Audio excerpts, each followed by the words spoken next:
प्रिय विद्यार्थियों, इससे पूर्व के व्याख्यान में हमने पढ़ा था कि योगेंद्रायण जब उस ब्रह्मचारी से वहाँ की घटना का पूरा वृत्तांत सुनता है तो अपने कार्य योजना को सफल देखते हुए वो उस राजा की सुरक्षा की चिंता करते हुए उससे पूछता है कि क्या कोई मंत्री ऐसा नहीं है जो उनकी देखभाल कर रहा हो, उनके होश में लाने का उन्होंने प्रयत्न किया हो। तो ब्रह्मचारी उसे बताता है कि हाँ, एक रुमणवान नाम का मंत्री है जो उनको होश में लाने के लिए पूरी तरह से प्रयत्नरत है। और उस बिचारे की तो ये स्थिति है कि यदि राजा भोजन नहीं करता तो उसी के समान वो भी भोजन नहीं करता, और राजा रात दिन रोता रहता है तो वो भी रात दिन रोता रहता है। और इसी कारण से क्षीण मुख वाले उस राजा के समान ही वो भी अत्यधिक दुख को वहन कर रहा है, वैसा ही दुख अनुभव कर रहा है और रात दिन राजा की सेवा में लगा रहता है। और स्थिति यहाँ तक है कि यदि राजा दुख के कारण अपने प्राणों को शीघ्र ही त्याग दे तो वो भी शीघ्र ही अपने प्राणों को त्याग देगा। ये बात सुनकर के और वासवदत्ता मन ही मन कहती है कि दिष्टया सो निक्षिप्तम इदानीम आर्यपुत्र है, कि सचमुच में इस समय आर्यपुत्र अच्छे व्यक्ति के संरक्षण में। उधर योगेंद्रायण भी इस बात को सुनकर के आत्मगतम मन ही मन कहता है, अहो महद भारम उद्वहति रुमणवान, कि सचमुच में रुमणवान तो मुझसे भी ज्यादा भार को वहन कर रहा है।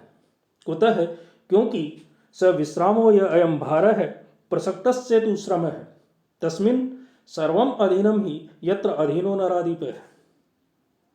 ही क्योंकि सचमुच में ये निश्चय ही अयम भार है, ये जो मेरा भार है स विश्रमो हो वो तो कम हो गया, लेकिन लेकिन तस्य श्रम है, उस रुमणवान का जो श्रम है, उसका जो भार है वो प्रसक्त है, वो तो और ज्यादा बढ़ गया। क्यों? ही क्योंकि यत्र अधीनो नराधिप है, जिसके अधीन राजा होता है, तस्मिन सर्वम अधीन है, उस राजा का सब कुछ उसी के अधीन होता है।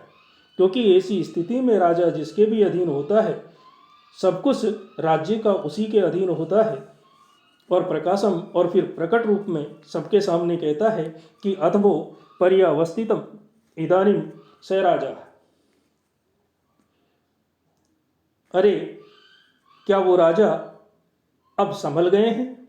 तो ब्रह्मचारी कहता है तद इदानीम न जाने इह तयास है हसीतम तयास है कथितम इह तयास है परिउपसितम इह तयास है कुपितम इह तयास है सहितम इति एवं तम विलपंतम राजानम अमात्यई महता यत्नेन तस्मात् ग्रामात् गृहीत्वा क्रांतम ततो निष्क्रांते राजनी प्रोसित नक्षस्त्र चंद्रम इव नभो अरमणीय संव्रत है स ग्राम ततो अहमपि निर्गतो अस्मि।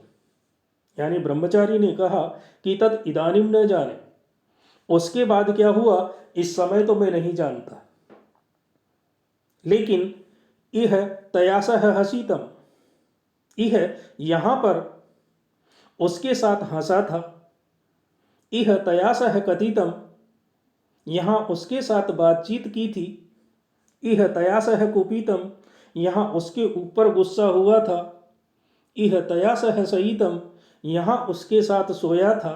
इति एवं इस तरह से तम उस राजा के द्वारा विलपंतम राजानम ऐसे विलाप करते हुए उस राजा को अमात्यई मंत्री के द्वारा महता यत्नेन बड़े प्रयत्न पूर्वक तस्मात् ग्रामात् उस गांव से गृहीत्वा लेकर के क्रांतम वो मंत्री निकल गया। यानी उस मंत्री ने बड़े प्रयत्न पूर्वक उस राजा को उस गांव से लेकर के और अपनी राजधानी को चला गया।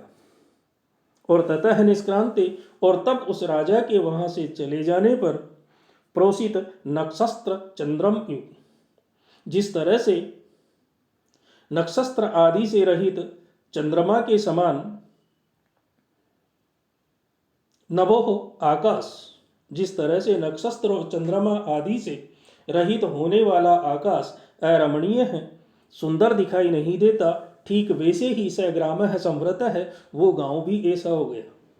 यानी उस राजा के वहां से चले जाने के बाद नक्षत्र और चंद्रमा से रहित आकाश के समान वो गांव भी शोभा से रहित हो गया। और इसके बाद तब अहमपि निर्गतो अस्मि, मैं भी वहां से चला आया। उसके बाद मैंने भी वो गांव छोड़ दिया और वहां से निकल करके आ गया। तो तापसी कहती है, सा खलु गुणवान नाम राजा, ये आगंतुकेन अपि अनेन प्रशस्यते। यानी इस चर्चा को सुनकर के और राजा की प्रशंसा को सुनकर के उस तपस्विनी ने भी कहा कि निश्चय ही वो राजा बड़ा गुणवान है, जिसकी आगंतुकेन अपि, ये आगंतुक भी प्रशंसते, इस प्रकार से प्रशंसा कर रहा है। तो चेटी कहती है भर्तृदारी के, किम्नु खला अपरा स्त्री तस्य हस्त गमिष्यति। हे राजकुमारी जी, क्या वो किसी दूसरी स्त्री से विवाह करेंगे? यानी दासी राजकुमारी पद्मावती से कहती है कि हे राजकुमारी जी, तो क्या वो अब किसी दूसरी स्त्री से विवाह करेंगे? तो पद्मावती आत्मगतम मन ही मन कहती है, मम हृदयेन एव सहमंत्रितम, ये तो मेरे मन की सी बात कर रही है। यानी मैं भी यही सोच रही हूं और तूने भी मेरे मन की ही बात सोची है। उधर ब्रह्मचारी कहता है, आप पृच्छामि भवन्तौ, मैं आप दोनों से पूछता हूं कि गच्छामः तावत, अब मैं जा रहा हूं। मैं आप दोनों से आज्ञा लेता हूं, अब मैं यहां से जा रहा हूं। तो उभौ, तो योगंधरण और कंचुकी दोनों ही कहते हैं, गम्यताम अर्थ सिद्ध है, अपने प्रयोजन की सिद्धि के लिए आप जाइए। तो ब्रह्मचारी तथास्तु ये कहकर के निष्क्रांत है, वहां से निकल जाता है। उधर योगंधरण कहता है, साधु अहमपि, ठीक है, तो मैं भी तत्र भवत्या अभ्य अनुज्ञातो गंतुम इच्छामि, आप माननीया से आज्ञा लेकर के जाना चाहता हूं। तो ठीक है, अब मैं भी आप माननीया से आज्ञा लेकर के जाना चाहता हूं। तो कंचुकी कहता है, तत्र भवत्या अभ्य अनुज्ञातो गंतुम इच्छति किल। हे देवी, ये भी आपकी आज्ञा लेकर के जाना चाहते हैं। तो पद्मावती कहती है, आर्यस्य, हे श्रीमान, भगिनी का आर्यन बिना उत्कंठिष्यते, आपकी बहन आपके बिना उदास हो जाएगी। हे श्रीमान, आप चले जाएंगे तो आपकी बहन आपके बिना उदास हो जाएगी। तो योगेंद्रायण कहता है कि साधु जन हस्तगत ऐसा, सज्जन व्यक्तियों के संरक्षण में रह करके यह न उत्कंठिष्यते, उदास नहीं होगी। और फिर कंचुकी अवलोक के कंचुकी की तरफ देख करके कहता है, गच्छामः तावत, हे श्रीमान जी, अब मैं चलता। तो कंचुकी कहता है, गच्छतु भवान पुनः दर्शनाय।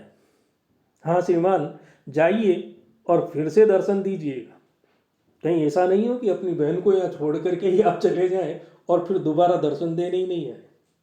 इसलिए जाइए और फिर से दर्शन दीजिएगा। तो योगेंद्रायण कहता है तथास्तु, कि ठीक है, और निष्क्रांत है और वहां से चला जाता है। उधर कंचुकी समय इदानीम अभ्यतरम प्रवेशतुम, वो भी कहता है कि अब हमें अंदर प्रवेश करने का समय हो गया है। तो पद्मावती कहती है, आर्य वंदे, हे आर्या, मैं आपको प्रणाम करती हूँ। पद्मावती अपनी माता से कहती है कि आर्या, मैं आपको प्रणाम करती हूँ। तो तापसी भी उसे आशीर्वाद देते हुए कहती है कि जाते, हे पुत्री, तव सदृशम भर्तारम लभस्व, तुम अपने अनुकूल पति को प्राप्त करो। तो वासवदत्ता कहती है, आर्य वंदे तावत अहम, हे आर्या, मैं भी आपको प्रणाम करती हूँ। तो तापसी कहती है कि त्वमपि अचिरेण भर्तारम समासादय, तुम भी शीघ्र ही अपने पति को प्राप्त करो, अर्थात मैं तुम्हें आशीर्वाद देती हूँ कि शीघ्र ही तुम्हारा पति भी तुमसे आकर के मिले। तो वासवदत्ता कहती है अनुग्रहितास्मि, मैं आपके द्वारा अनुग्रहित हूँ। तो कंचुकी कहता है तद आगम्यताम, तो आइए, इतः इतः भवती, राजकुमारी जी इधर से आइए, इधर से आइए। संप्रति ही, क्योंकि इस समय खगावास उपेता सलिल अवगाढ़ो मुनिजन, प्रदीप्तो अग्नि ही भाति प्रविचरति धूमो मुनिवनम, परिभ्रष्टो दूरात रविरपि च संक्षिप्त किरणो, रथम व्यव्रतासौ प्रविशति सेनै सेनै अस्तशिखरम। खगा वास उपेता, खगा जो पक्षी हैं वो वास उपेता, वो अपने अपने घोंसलों में चले गए। मुनिजन है, और जो तपस्वी लोग हैं वो भी सलीलम अवगाढ़ा है, वो भी जल के अंदर उतर गए। यानी तपस्वी लोग भी स्नान और संध्या वंदन आदि के लिए जल में प्रवेश कर चुके। प्रदीप्तो अग्नि ही बहती, और प्रज्वलित यज्ञ आदि की अग्नियां भी प्रकाशित हो रही हैं, दिखाई दे रही हैं। और धूमो मुनिवनम प्रविचरति, और धुआं भी तपोवन में चारों तरफ फैल रहा है। च, और दूरात परिभ्रष्ट है, दूर से गिरा हुआ सा, असौ रविरपि, ये सूर्य भी संक्षिप्त किरणों, अपनी किरणों को संक्षिप्त समेट करके, ये सूर्य भी अपनी किरणों को समेट करके रथम व्याव्रत है, अपने रथ को लौटा करके, सही नहीं, धीरे धीरे अस्त शिखरम प्रविशति, अस्ताचल की तरफ जा रहा है। यानी अब ये सारे जो लक्षण कंचुकी के द्वारा बताए गए हैं वो संध्या काल के लक्षण हैं, यानी शाम होने जा रही है, और इसलिए हमें भी पुनः घर लौटना चाहिए। क्योंकि पक्षी अपने अपने घोंसलों की तरफ चले गए हैं, और ये तपस्वी लोग भी संध्या वंदन आदि करने के लिए और स्नान आदि के लिए सरोवर में उतर चुके हैं। यज्ञ आदि की प्रज्वलित होने वाली जो अग्नि है वो भी अब प्रकाशित होने लगी है, और चारों तरफ तपोवन में धुआं फैल रहा है, यज्ञ के धुआं चारों तरफ फैल रहा है। और उधर सूर्य भी दूर से गिरा हुआ, सूर्य भी ऐसा लगता है कि मानो संक्षिप्त किरणों को करके, अर्थात अपनी किरणों को समेट करके रथम व्याव्रत है, अपने रथ को वापिस लौटा करके सेनै धीरे धीरे अस्त शिखरम प्रविशति, वो अस्ताचल की तरफ जा रहा है। तो यहाँ पर संध्या काल का स्वाभाविक वर्णन होने के कारण स्वभावोक्ति अलंकार है, और इस श्लोक में शिखरणी नाम का छंद है। तो यहाँ सबके जाने की पृष्ठभूमि बन गई है, और इस तरह से सर्वे निष्क्रांत है, वो सारे के सारे रंगमंच से निकल जाते हैं। और इति प्रथमो अंक है, और यहीं पर पहला अंक समाप्त हो जाता है। यानी ये नाटक की प्रक्रिया है कि जब कवि किसी नाटक की रचना करता है तो एक अंक एक दिन में समाप्त हो जाना चाहिए, उसी प्रकार से नाटक की रचना की जाती है। इसलिए पहले दिन का नाटक खत्म होता है और पहला अंक यहीं पर समाप्त हो जाता है। अब दूसरे दिन का नाटक जो प्रारंभ होगा तो वो द्वितीय अंक होगा, तीसरे दिन का जो नाटक प्रारंभ होगा वो तृतीय अंक होगा। इस तरह से ये पूरा नाटक 6 दिन का है, क्योंकि ये 6 अंकों का है। तो अगले अंक में क्या हुआ, उसके बाद नाटक किस प्रकार से आगे बढ़ता है, वो हम द्वितीय अंक में पढ़ेंगे। तब तक के लिए आप सभी को धन्यवाद। हम अगले वीडियो में, अगले व्याख्यान में आपसे पुनः मिलते हैं।